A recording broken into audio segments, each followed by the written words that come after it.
Hello friends, मेरा नाम अदिति झा है और मैंने 30वीं बिहार न्यायिक सेवा परीक्षा में 71वीं रैंक प्राप्त की है। आज मैं दिल्ली नॉलेज ट्रैक के माध्यम से आपको अपनी प्रीलिम्स की स्ट्रैटेजी शेयर करने जा रही हूँ। प्रीलिम्स के समय में ये माना जाता है कि आप बिल्कुल एक अलग लेवल के प्रिपरेशन पे हैं, क्योंकि प्रीलिम्स के लिए आपको ज़्यादा समय नहीं मिलता है, तुरंत हो जाता है। नोटिफिकेशंस आउट हुई और उसके 1 से 2 महीने के अंदर प्रीलिम्स के एग्ज़ाम्स हो जाते हैं। अगर अभी माना जाए कि शुरू होने वाले हैं, अगर नोटिफिकेशंस आउट होने वाले हैं, तो आपके पास ज़्यादा समय नहीं है और यही सही समय है कि आप प्रीलिम्स के लिए तैयार हो जाएं। अगर अभी तक आपने कोई भी तैयारी नहीं की है तो भी कोई डरने की ज़रूरत नहीं है। जो बेसिक बाइबल है प्रीलिम्स का वो है बेयर एक्ट, और जितने ज़्यादा से ज़्यादा MCQs आप सॉल्व कर सकते हैं। तो पहले सारे सब्जेक्ट्स जो भी बिहार जुडिशरी में जो भी सिलेबस के अंदर आते हैं, जैसे CRPC, CPC, evidence, family law, contract tort और भी बहुत सारे एक्ट्स, GK, GS, तो आप इन सब के लिए थोड़ा थोड़ा टाइम निकालिए और इसको पढ़ना शुरू कीजिए।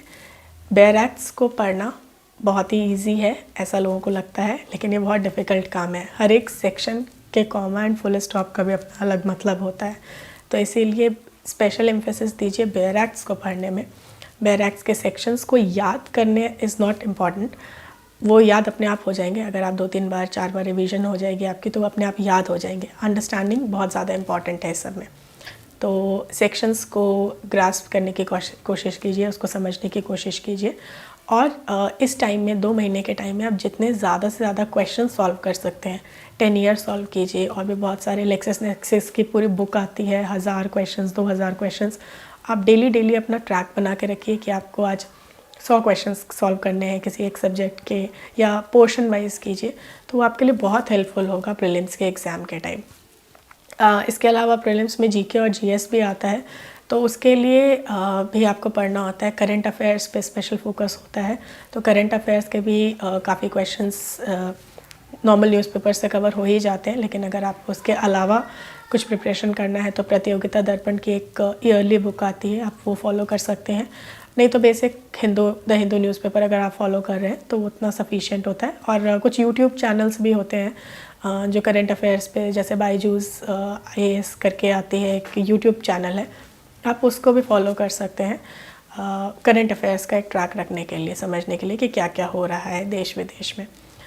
इसके अलावा ल्यूसेंट आप फॉलो कर सकते हैं स्टैटिक GK के लिए, और GS के लिए उपकार पब्लिकेशन की बुक आती है, तो आप वो फॉलो कर सकते हैं। सब्जेक्ट वाइज अगर देखें तो ऐसा नहीं है कि किस सब्जेक्ट से कितना क्वेश्चन पूछा जाएगा, लेकिन मोस्टली प्रोसीजरल से ज़्यादा क्वेश्चंस आते हैं, इसलिए आपका प्रोसीजरल जो है वो स्ट्रॉन्ग होना चाहिए।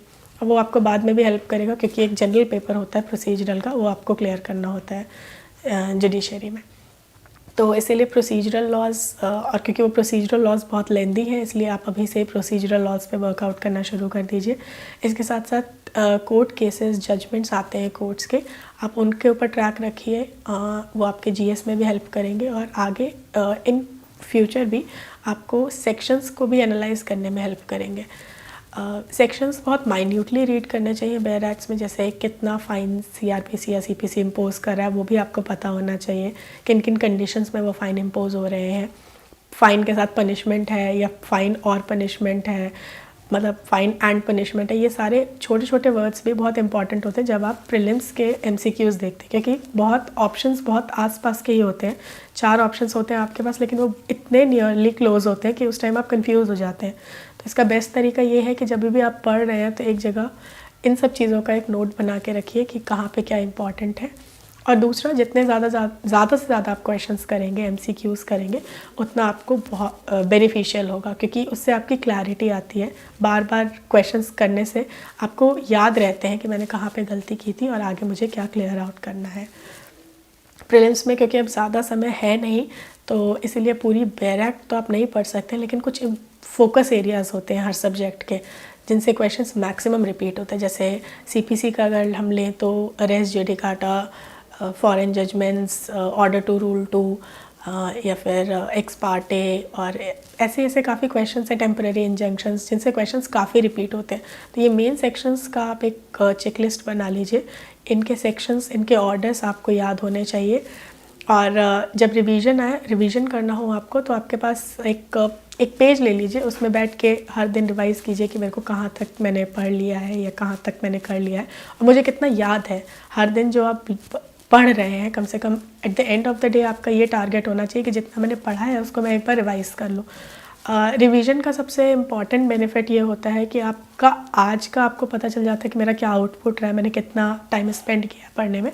और दूसरा, जब आप अल्टीमेटली फाइनल रिवीजन कर रहे होते हो किसी भी चीज़ के लिए, चाहे आप प्रीलिम्स के लिए कर रहे हो, चाहे आप मेंस के लिए कर रहे हो, तो आपके लिए बुलेट पॉइंटर्स की तरह होता है।